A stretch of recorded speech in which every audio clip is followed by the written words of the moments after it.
Namaskar, my dear friends. Today we are going to discuss something about most important topic relating to competitive exams and human rights and our Constitution of India. आज my dear friends हम case law और वो case law किससे related है इस संबंध में बात करने जा रहे हैं जो कि बहुत इंपॉर्टेंट है हमारे एग्जाम्स के लिए। Shayara Bano versus union of India का जो केस है माय डियर फ्रेंड्स ये writ petition Supreme Court of India Civil number 118 of 2016 decide on 22 August 2017 been 22 अगस्त 2017 को डिसाइड हुआ जिसमें सुप्रीम कोर्ट ने ट्रिपल तलाक को सेट असाइड कर दिया। Doctor Subhash Kashinath Mahajan versus state of Maharashtra ये जो केस है वो SC/ST एक्ट से रिलेटेड है। Indira Sawhney versus union of India जिसे हम मंडल केस के नाम से भी जानते हैं first case, Indira Sawhney versus union of India second case and MR Balaji का केस एंड नया केस आया अभी जनरल सिंह वर्सेस लक्ष्मी नारायण गुप्ता। ये जो केस है माय डिफेंस ये SLP civil number 30621 of 2011 decided on 26 सितंबर 2018 26 सितंबर 2018 को आया और ये जो केस है रिलेटेड टू रिजर्वेशन। अब नेक्स्ट केस है justice KS Puttaswamy versus union of India with regard to the Aadhaar validation. ये आधार वैलिडेशन से रिलेटेड है। Writ petition supreme court civil number 494 of 2012 decided on 26 September 2018 mean 26 सितंबर 2018 को डिसाइडेड है। ये case जो है अभी मैंने आपको बताया justice KS Puttaswamy versus union of India ये आधार वैलिडेशन से रिलेटेड है। Social action forum for Manavadhikar versus union of India का case is related to 498A IPC। 498A IPC पति या पति के नातेदारों द्वारा क्रूरता किया जाना एक अपराध है जो IPC का सेक्शन है।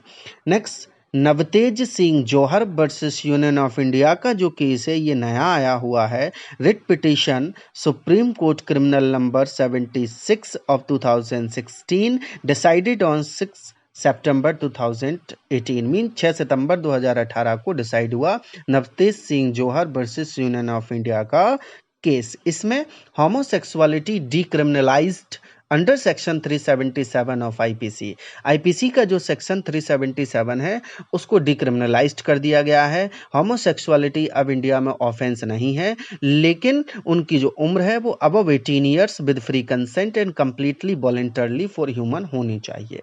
Joseph Shine versus union of India का केस भी नया है, बहुत ही लीडिंग लैंडमार्क केस है। Writ petition supreme court criminal number 194 2017 decided on 27 सितंबर 2018 जो 27 सितंबर 2018 को डिसाइड हुआ Joseph Shine versus union of India का केस है।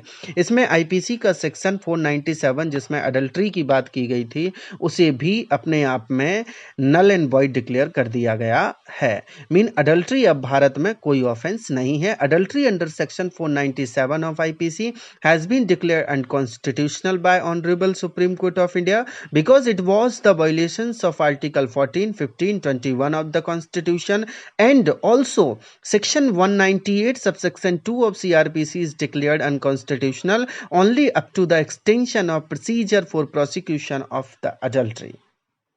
Mean Joseph Shine versus union of India के केस में section 497 and subsection 2 of section 198 of IPC 497 IPC का है और सबसेक्शन 2 ऑफ सेक्शन 198 जो है वो सीआरपीसी का है। ये दोनों अनकॉन्स्टिट्यूशनल हो गए। अब इंडिया में इस केस के अनुसार adultery there is no offence, adultery कोई ऑफेंस नहीं है। In Chameli Singh versus state of Uttar Pradesh के केस में right to shelter was held that right to shelter is one of the fundamental rights under article 21 of constitution of India. Next in Ramlila Maidan versus home secretary union of India में right to sleep सोने का जो अधिकार है उससे related है।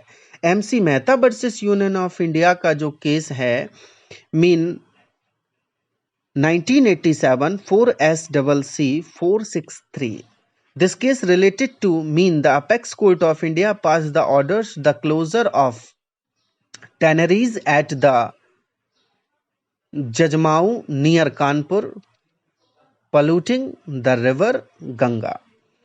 Next MC Mehta versus Union of India 1988 1SCC 471 in it passed the directions by the Supreme Court regarding Ganga River pollution. Next, third case, MC Mehta versus Union of India, 1996 4 SCC 750. The Honorable Supreme Court passed the orders or direction with regard to shifting of 168 hazardous industries operating in Delhi as they were causing danger to the ecology, and directed that they be reallocated land to the NCR, mean National Capital Region, as provided in the Master Plan for Delhi. The court directed these industries to close down with effect from 30 November 1996.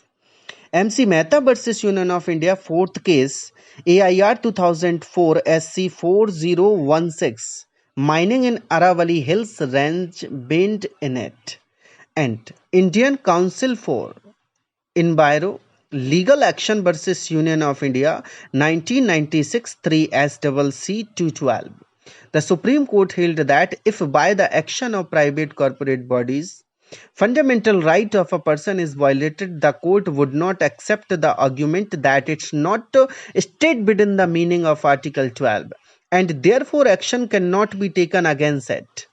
If the court finds that government or authorities concerned have not taken required of them by law and this has resulted in violation of right to life of citizens, it will be duty of court to intervene. So my dear friends, further we will discuss in coming videos. So please keep watching our YouTube channel and subscribe it, like it and share it. Thank you so much.